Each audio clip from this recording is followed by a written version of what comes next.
Hello everyone, welcome back to my channel. और आज की वीडियो में हम बात करेंगे अबाउट दिल्ली फार्मेसी काउंसिल में जो मेरे लाइसेंस की प्रोसेस थी वो कहाँ तक पहुँची और कैसे क्या क्या हुआ। लास्ट वीडियो में ये था कि मैं अपना ओरिजिनल डॉक्यूमेंट, मेरी डिग्री और 10-12 के सर्टिफिकेट को मैं सबमिट करके आ गया था दिल्ली फार्मेसी में। और उसके बाद मेरे को एक मेल आता है जो कि मैं पढ़ के आपको बताना चाहूँगा। और जो भी नया है भाई, चैनल को सब्सक्राइब कर देना, वीडियो लाइक कर देना। और जितनी भी इस टॉपिक से रिलेटेड सारी वीडियो होगी आपको डिस्क्रिप्शन में प्लेलिस्ट में मिल जाएगी। और वीडियो स्टार्ट करते हैं। मैं बता देता हूँ कि थी क्या वो मेल। जिससे सबसे पहले मुझे एक मेल आई थी कि your appointment is booked, you must visit Delhi pharmacy council office in person on a particular date at particular time, sharp, bring all your original certificate, identity card and acknowledgement receipt. ठीक है, last मुझे ये message आया था। इसके बाद मुझे next mail आता है रिगार्डिंग दिस। उसी दिन जब मैं सबमिट करके आया हूँ मुझे शाम तक, मतलब कि 7, साढ़े 7, 8 बजे तक आ जाता है। The documents you uploaded have been approved by the admin. The college verification email and training verification will be send to the concern authorities.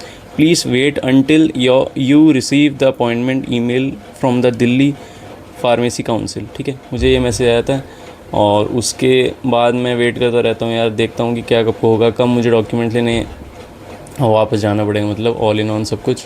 और मतलब कि बैक हैंड पे जहाँ भी मैं सबमिट करके आया था अथॉरिटीज़ के पास, वहाँ सारी प्रोसेस चल रही थी कि आपके अप्रूव हो गए और आगे की तरफ फॉरवर्ड कर दी गई। उसके बाद मेरे को एक मेल आता है तकरीबन डेढ़ हफ्ते बाद, मतलब कि नेक्स्ट वीक। और उसके बाद भी नेक्स्ट वीक आया था, अप्रॉक्स 2 वीक आप समझ सकते हो। तो मुझे ये मेल आता है, डियर मेरा नाम, this is to inform you that your fresh and welfare trust registration application submitted to Delhi pharmacy council, application number dated this has been approved. Please download the certificate with in 7 days.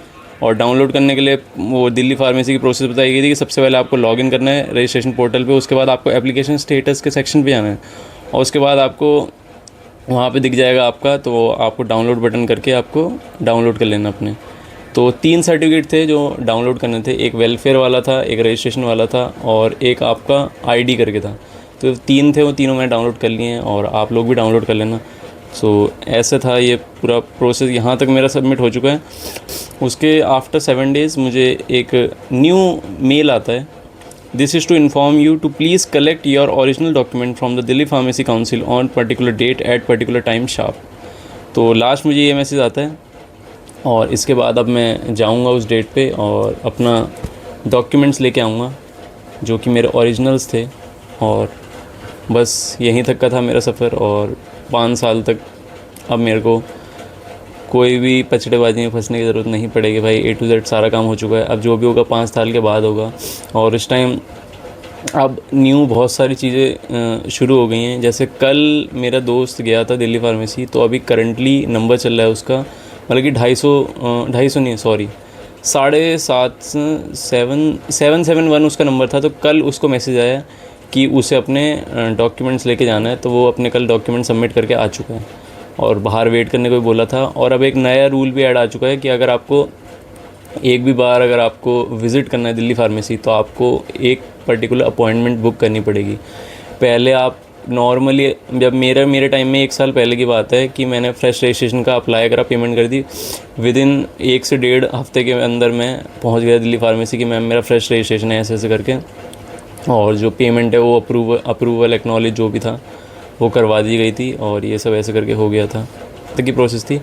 तो मेरा दोस्त जिसने अभी recently payment अपनी करी है, और वो जब उस दिन ऐसे ही नॉर्मली, जैसे मुझे लगा था कि ये सब नहीं हुआ होगा, जब मैं अपने डॉक्यूमेंट सबमिट करने गया था उस दिन पहली बार मैंने देखा कि एक स्लिप लगी हुई प्रॉपर कि always book appointment before visiting Delhi pharmacy council office. तो अब आप नॉर्मली नहीं जा सकते। अब आपको जब भी आपको जाना पड़ेगा, विज़िट करना पड़ेगा, तो आपको अपॉइंटमेंट बुक करनी पड़ेगी। आपको एक पर्टिकुलर डेट मिलेगी, तब आपको जाना पड़ेगा। तो उसने अभी, मतलब अप्रैल में उसने पेमेंट करी अपनी दोनों, और उसके बाद अब उसको जाना है वहाँ बताने कि मेरा फ्रेश रजिस्ट्रेशन करके है। तो उसके लिए वो जब उस दिन गया तो वहाँ बोल रहे थे उसको, मुझे नहीं पता था, मुझे उस दिन पता लगा है। वो जब दोपहर को 12:30 1 बजे समथिंग पहुँचा, तो इसको बोला गया कि आपको अपॉइंटमेंट लेके आना है, आपको पता नहीं है बात। और सच्ची में मुझे भी नहीं पता था, किसी को भी नहीं पता था ये बात। अब उसको जो अपॉइंटमेंट मिल रही है वो जून एंड की मिल रही है, आप समझ सकते हो, वो जून एंड की अपॉइंटमेंट मिल रही है उसको। तो अब आप नॉर्मली नहीं जा सकते, जब भी आपको जाना पड़ेगा एक पॉइंट छोटी सी भी चीज़ के लिए तो आपको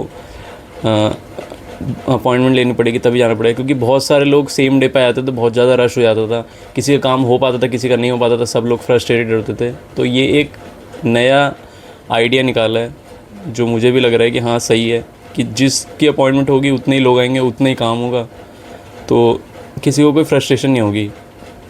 अगर कोई उस दिन आता है तो उसकी अपॉइंटमेंट थी इसीलिए वो आ रहा है और उसका फिर काम हो जाएगा, तो उसे एक सेटिस्फेक्शन रहेगा कि हाँ मेरी आज अपॉइंटमेंट थी, मेरी जगह किसी और को नहीं मिल गई। वरना हर दिन अलग अलग लोग पहुंच जाते थे, कोई किसी चीज़ को लेकर, कोई किसी चीज़ को लेकर, कुछ का काम होता था, कुछ का नहीं हो पाता था। तो थोड़ी सी होता था, मतलब कि कुछ लोग फ्रस्ट्रेट हो जाते थे, कुछ लोगों को लगता था कि यार काम अटका हुआ है, आगे बढ़ नहीं पा रहा, प्रोसेस हो नहीं पा रहा। तो दिक्कत वाली कोई बात नहीं है, काम हो जाएगा, काम चल रहा है और होप सो आपका भी जल्दी आ जाएगा। सो अब नेक्स्ट वीडियो में तभी मैं मिलूँगा जब मैं जाऊँगा दिल्ली फार्मेसी ऑफिस अपने ओरिजिनल डॉक्यूमेंट कलेक्शन के लिए। तब तक के लिए आप लोग अपना ध्यान रखिए और ओके टाटा बाय। भाई मौसम थोड़ा बदल रहा है, थोड़ा ध्यान रखो। मिलते हैं अगले वीडियो में।